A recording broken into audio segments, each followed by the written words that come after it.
All right, Jack. What's up, man? How's it going? How we doing? Thanks for having me. Yeah, this is exciting. So when we first kind of had this idea back in, it was probably a year ago, February, I think. So I was with Tino Abarca, who you guys are kind of boys, right? You kind of know each other, so have some history. Yeah, Is that correct? Tino's a Um, great dude. yeah. So he was kind of talking to me about this. I think we were heading up to either Green Bay or Eau Claire for one of our preseason events, and I just kind of gave him this idea that I was wanting to start a podcast, like talk with these college guys, pro guys, whatever, about kind of things that would probably help these high school kids out to like mental, the mental approach to the game, things like that that they might not understand the importance of. And kind of the first person he mentioned was Jack Payton. He was like, Jack's the guy, like, you got to get him on. So I've been excited about this one for a while just to kind of talk to you and kind of pick your brain with stuff. So I really appreciate it, man. Yeah, it's awesome. I'm excited to talk about it. So you're down in Arizona right now. Is that right? Yeah, that's right. Out here How's, for a strength camp, so how's that going? Weather it's good and going good. everything? Yeah, weather's a lot better than it is in Chicago. At Yeah, I least that's saw what my family's saying. Chicago had like an inch or so of snow. Is that right? Like last week or a couple days ago or something. So That's what it looked like. yeah. So I guess I kind of want to get into like how you started playing baseball. Like obviously, I'm sure you started when you were younger, but kind of what drew you to it? Things like that. Yeah, so growing up, I mean, baseball's kind of ran in our family. Brothers, dad, cousins, we all played. Brothers still, I mean, both of them played in college. My dad played pro ball. One of my brothers is still playing pro ball, so um, just kind of runs in the family, and fell in love with the game and kind of took it from there. So I think one thing that I like we talked with a guy yesterday and he went to a school in the Peoria area and it was more of a good athletic school and he was kind of saying how when you have people in your school and then you're kind of around you where there's a lot of good talent, it kind of pushes you to want to be better. But obviously, in your case, aside from going to a good high school, you had a very athletic family. Um, how much do you think that kind of helped you understand what it takes to be a high level baseball player, person, individual, just athlete as a whole in general? Like having a family like that, how did that help? Yeah, I mean, from the day I could walk, I felt like I was being a bad boy for my both of my brothers. Travel teams growing up, and with my dad being around, it's just a lot of. It was a big help. Just pushing me, kind of guiding me through, through baseball, through life. And at the end of the day, it was like whatever was going to make me happy. It's I could do whatever I want as long as I put everything into it, and I wanted that to be baseball, and they all supported me through that, and I'm thankful for that, and here we are, I guess. So, were your goals kind of growing up always to play baseball, or like had that kind of changed ever, or did you have different thoughts for yourself, or what were you kind of thinking?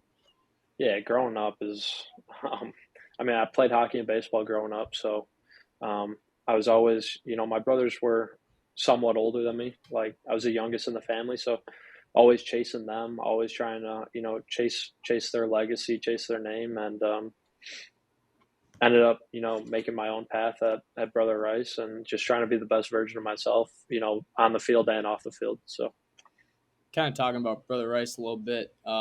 Long history of baseball pedigree there, and year in and year out is usually one of the better teams in Illinois. How did that coaches and the teammates there help get you to where you are now? yeah, Brother Rice, a bunch of great guys there, great people there, great teachers, great staff. Can't say enough good things about that place. Really helped me, turn in, from I felt like a little kid and into like a young man.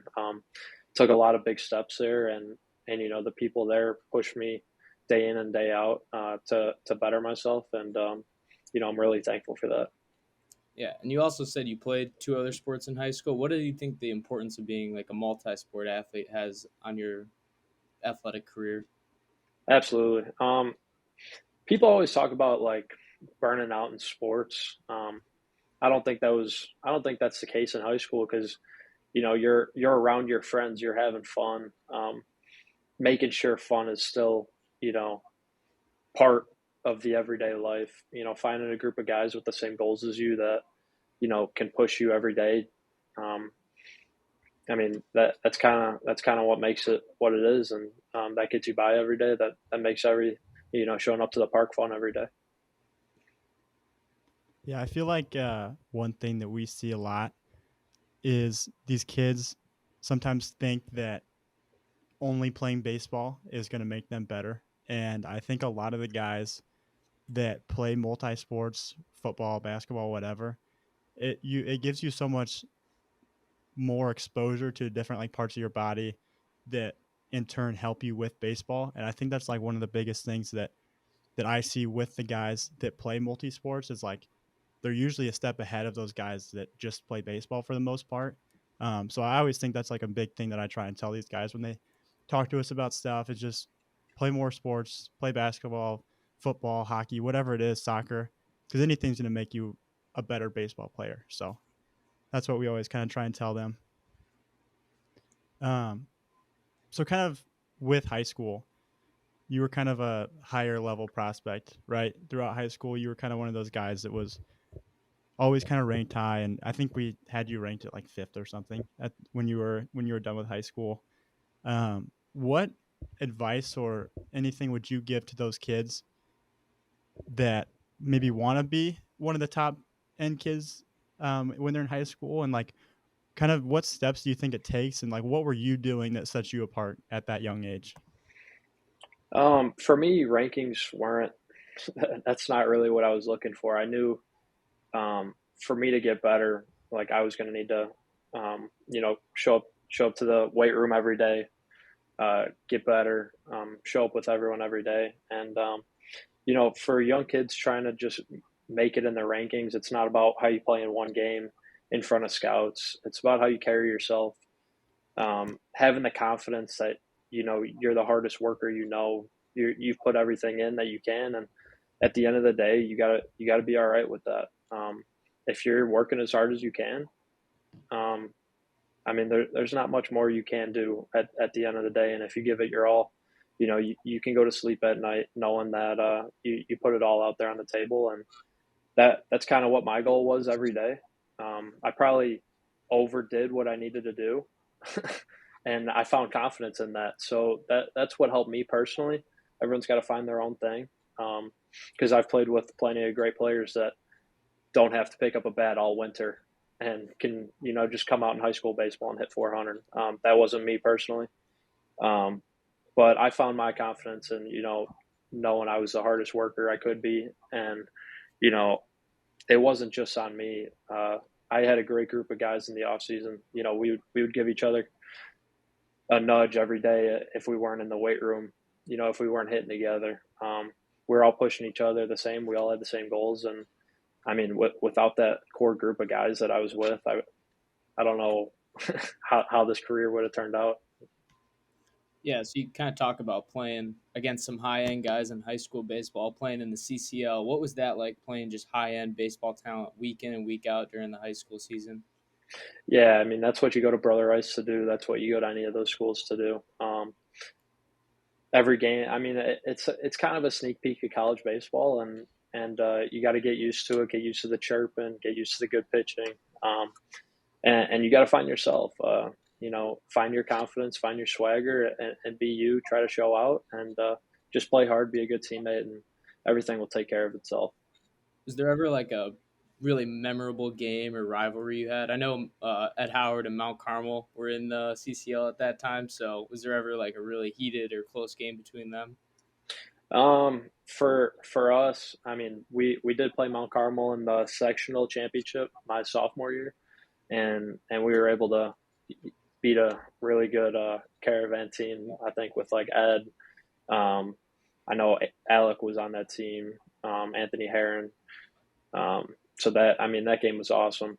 Uh, but I mean every CCL game feels like a bloodbath between St. Rita, Providence, St. Lawrence, going up against some of the greatest players in the state, and just trying to prove why your team's the best. Yeah, makes high school baseball in Illinois awesome. Yeah. So kind of speaking more about some PBR events that you went to, you were a member of two of arguably the most prestigious events, the Future Games and the Super 60. What was your attitude kind of going into those things? Like, did you ever feel any pressure to perform, or how do you handle those high pressure situations, whether it be in college, pro ball, or in high school? Yeah, going to both those events. I mean, I wish I would have prepared. If I would have known what I had in college, preparing for those events in high school, I think I could have done a little bit better at them. I mean, I wasn't a big event guy because I didn't have I'm not going to have any standout tools. I'm just going to try. I mean, I'm going to win games, and I'm kind of more of a gamer type guy. But at those events, I mean, you just got to ride your confidence and know you belong there, and really just it doesn't matter what happens at the end of the day because one event's not going to change your future. But I mean, the events they put on the Futures Games and the Super 60, those events were crazy. Hearts racing a little bit. All those scouts in the stands. You got to find a way to just slow it down and be yourself. And if a team's going to like you for who you are, try and show that you're a good teammate, good guy, have a good personality, and just try to be a good baseball player. Yeah, kind of stemming from those events too. How was the recruiting process for you? Obviously, ended up at Louisville. Was that an immediate fit, or did it kind of take some time for you to feel it out and see what was right for you? Yeah. I mean, seeing my brothers go through the recruiting process, me and my dad kind of came up with a plan. Try to, pick. We're not trying to rack up offers. That's not at the end of the day. That's not what you want to do. That's just more coaches to call once you commit. And those conversations are probably the hardest conversations I had to have was telling a coach, I'm committing to another school. It's not a fun conversation. So we try to pick one school from each area, like a Big Ten school, a bigger school, a smaller school, and took visits there, talked to coaches, kind of saw depth charts, like just little things like that. And Louisville came around, and it seemed like a good fit, and just had to jump on the opportunity. That approach, and I think it definitely goes back to like having your dad know everything and your brothers know like everything that they know or whatever. But that's just like such a mature approach to go about it because I think a lot of times I'm sure kids, they see Louisville or LSU or whatever, and they're like, oh, I gotta go there. Like that's big time, like that's where I want to go. But at the end of the day, it's like you were saying depth charts. It's like, yeah, you're looking and seeing like I want to play. Like I'm not going just to say that I'm there, right? Like you want to play, you want to compete, you want to try and be the best you can be at that school. And I think that's such a good such good advice for these high school kids to really look at schools and figure out like am I actually going to play, like do I want to play, like am I doing this for the right reasons, because I think sometimes they're probably not. So I think that's just great advice right there to these high school kids is just find a place that fits for you and stick with it. Trust the coaches, like do what's best for you. So that's awesome there. But speaking of Louisville a little bit, so I kind of have a question. Is it so? I think is it Brandon Fott? Is that how you say his name? The Diamondbacks pitcher. So did you Yeah, guys see that Brandon video Fott. the other day on Twitter of him like talking to the reporter about pronouncing Louisville? Is it Yeah, is it Louisville or Louisville? Like how do you what uh, do you pronounce it? depends if I'm in Louisville, you got to say it like that. Okay. Other than that, I mean, I rep the city, so it depends. I mean, it goes back and forth for me. Yeah, because I feel like I've always said Louisville, but I had no clue that Louisville was probably what you're supposed to say, I guess. But Yeah, um, so your freshman year there, you were behind Henry Davis, um, and he went on that year to be the first pick, right? What was that kind of like having a guy like that on your team to kind of learn from, especially as a freshman in college? yeah. So going into the year, I mean, everyone thinks they're gonna, you commit there, you think you're gonna play as a freshman, and the way I like to put it is like you don't really know what college baseball is like until you get through that first fall, and the falls in at Louisville are not that fun. So I mean, what I like to say is you're either gonna answer the alarm, or you're gonna go back to sleep, and you're probably gonna have to find somewhere else. And you know, thank God my body told me to answer the alarm. And just had to grind that year out, learned a lot. Henry's a great dude, great teammate. Learned a lot from him, sitting behind him and being able to play with him. He does a lot of things, differently that not a lot of guys do, like as in the little things. And it was pretty cool to see that behind the scenes. And, he's earned everything he's got. So, So going into a school like Louisville, obviously you showed how capable you were of competing at that level. Um, but as a freshman, was there any sort of intimidation factor for you walking in day one, like with these guys? Um, and kind of, I guess through that, how did you kind of get over that and show and believe in yourself that, hey, I belong here at the end of the day, like I'm capable? yeah, freshman year, I mean, it was a rude awakening, not playing every day. But that just makes you gotta want it more. I mean, it's tough to play as a freshman in college, especially now with the transfer portal. I mean, you're probably a dude if you're playing as a freshman at a big school like that. And it didn't happen for me. And I mean, my game really didn't change. Like even my sophomore fall, I was really behind. You could ask any of my teammates. I was ranked the 15th best hitter on our team going into that sophomore season. And what changed for me is like I really took like something was just missing in my game, and I really took the next step with mental performance and just trying to regain my confidence. Do everything I can to just know that I belong there and I could be a guy there. And didn't even start the first game of the season my sophomore year, and played the second game and kind of just ran with it from there. So I mean, I don't think I got better as a baseball player. I just think I was able to shift my mentality from, hey, I just want to make this lineup, like I just want to play, into like, hey, like I belong here. I'm a dude. Like Yeah. let's get after it. So I went back and I was kind of curious. I looked at your stats from sophomore year. You hit 350. You had 4 home runs and 54 RBIs. You led the team in batting average that year. Um, so I mean, you kind of talked about it. You felt like probably physically or just as a baseball player, it's not like anything really changed. It was mentally. Um, do you like have any advice for kids like with that kind of like how to shift that mentality to truly believe that you are a guy and you do belong? Yeah, for me, it took me a while. I mean, I struggled that whole sophomore fall. I probably hit a buck 70. I mean, there was a slim chance I wasn't going to even make the team going into that sophomore year. But I kind of just I trusted it. Got to the books, started working with a mental performance coach. Um, Kind of got into a routine, so I could get the most out of my days, I'd say, and get back to that high school mindset where you're just working harder than everyone, and you deserve it more. Because at the end of the day, like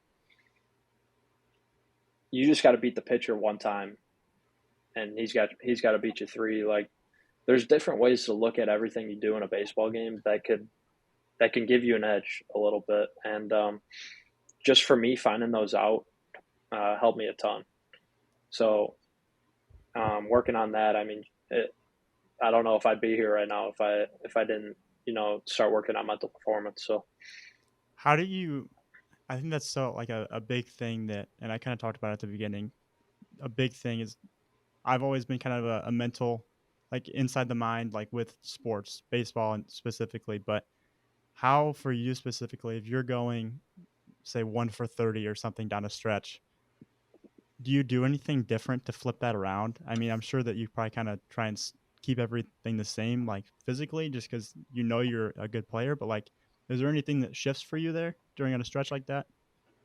um, the best thing I could say about that is stick to routines, stick to being yourself.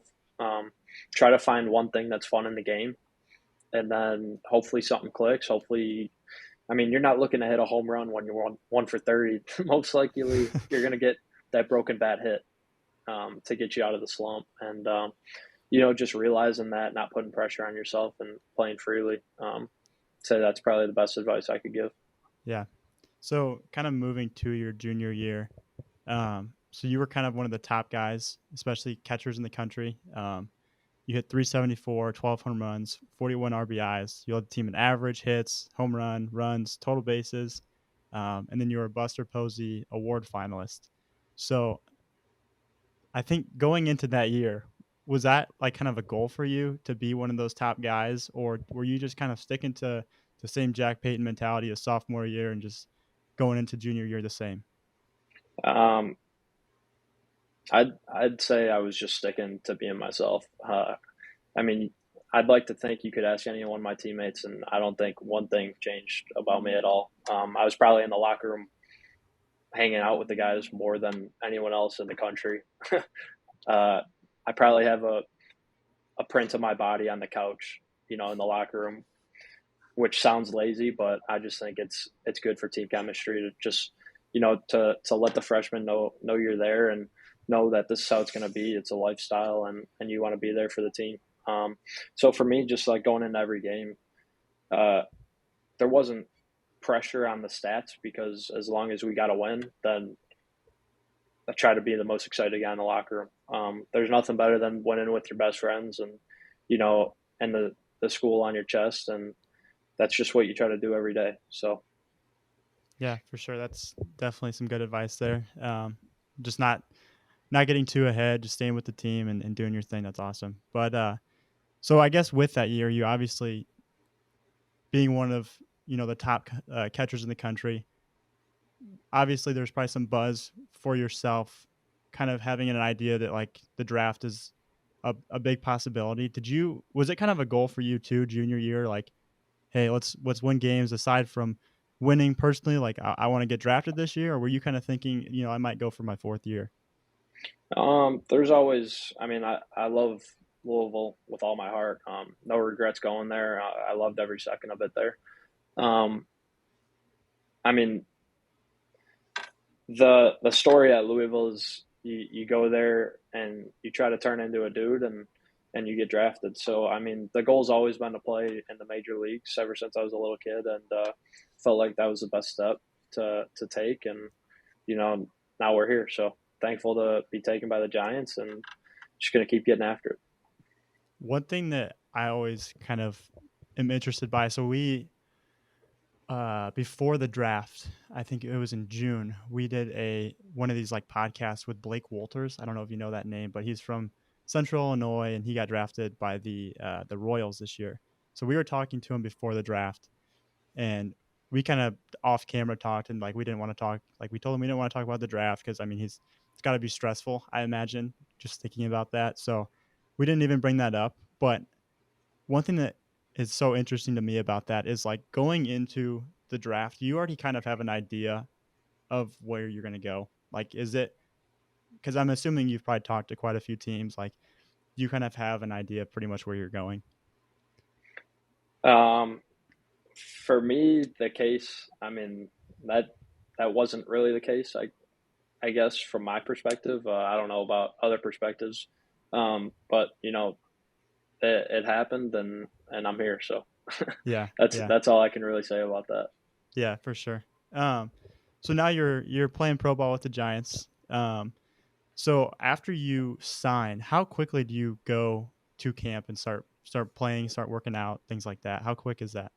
Yeah, so I signed the contract, and I think the next day I was had a short little practice. I think I watched the rookie ball team play a game, and then the day after that, I think I was in the lineup. So I mean, it was pretty quick turnaround, but you kind of expect that like once you sign, you're just going to jump into things and start playing again. So What's the transition kind of like from college to pro ball? Is it mentally different, like everything about it, or what's that kind of like?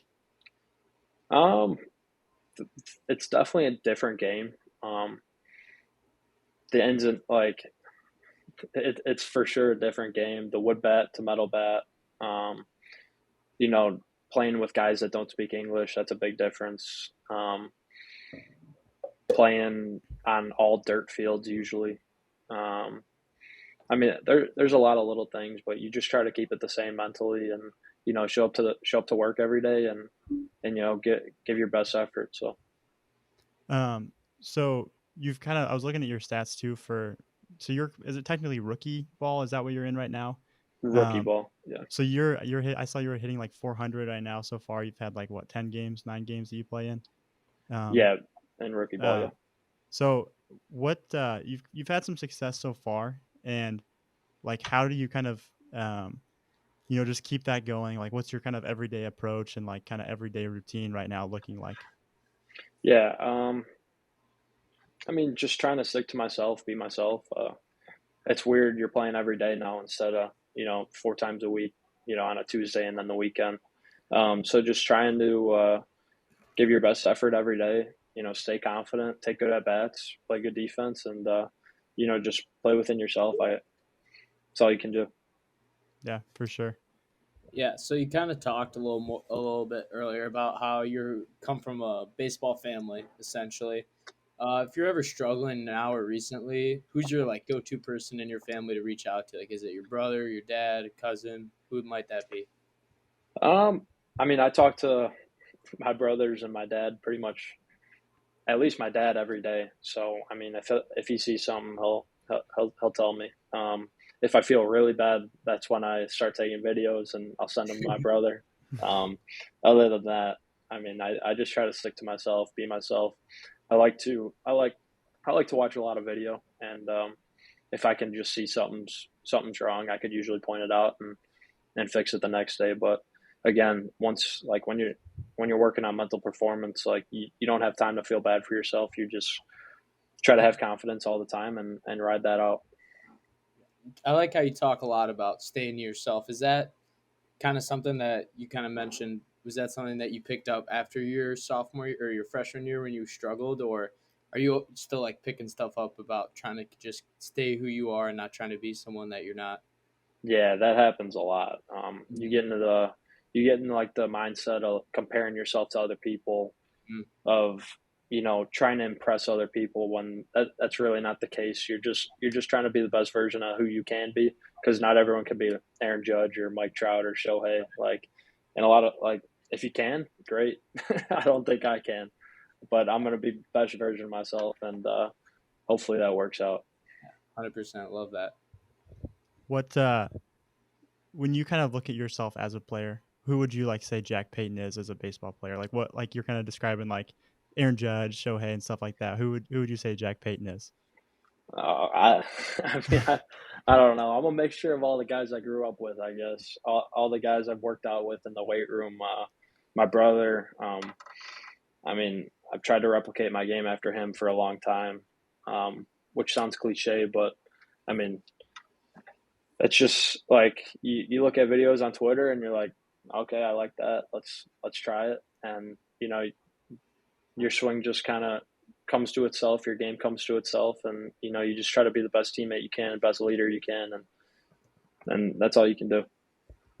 Who's Yeah, go ahead, Will. Go ahead. yeah. So, kind of wrapping up a little bit towards the end here. Got a little bit more of a funnier question, I guess you could call it.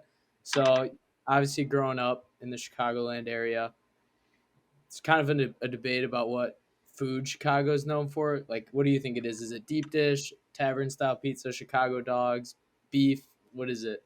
Or what's your Yeah. go your favorite out of all of them? For me, I mean, I think it's fraud to say that deep dish pizza is Chicago's pizza, even because, I mean, it's kind of like a birthday cake type thing, like where you only get it on special occurrences. Like, so for me, I mean, just the normal pizza, traditional style. I'd say that's our best. That's what our best thing to offer. Yeah, Yeah. I gotta be honest. I'm not like a big deep dish fan. I prefer like the thinner tavern style that they have at some of those like the bars that they have and stuff in Chicago. That's kind of my style. I there's like one deep dish place around my like hometown, and it's like they kind of want to be like Chicago deep dish, but it's not. But yeah, I'm personally a tavern style guy. But what's your like favorite Chicago area restaurant? Restaurant. We talking like this isn't even like a Chicago restaurant. I'm a big Chipotle guy. Oh yeah. Yeah, yeah. Chicago restaurant. That's tough. I mean, Giordano's is great. Um, we like to get the patio sometimes. Patio's good. They got good barbecue. But other than that, we like to cook. So Yeah. Cool. yeah. I got one more question too. I'm just curious. Who would you say is like the best pitcher you think you faced, or the hardest pitcher that like just you couldn't get a hit off of them or something? Uh, well, best pitcher. I think this year the Walters kid from Miami. I think he had my number for two at bats. It's pretty tough at bat. Um, and then we saw a couple good lefties too that were really funky. I want to say, I think it was a freshman from Duke. He was nasty. I don't know what his name was. Cool. All right. Well, man, Jack, I appreciate it. This was awesome. I think there's going to be a lot of good stuff for these high school kids to take from this. You definitely have like the mental side down. It sounds like, and I think that's just something like it's a super mature approach and something that these high school kids need to try and develop themselves. Because I think if you could learn how to think that way and be that way at 15, 16, 17, I imagine it's only going to set you apart for when you're in college and if you're lucky, pro ball too. So that's awesome, man, and I really appreciate it. So this is awesome. Yeah, thanks for having me.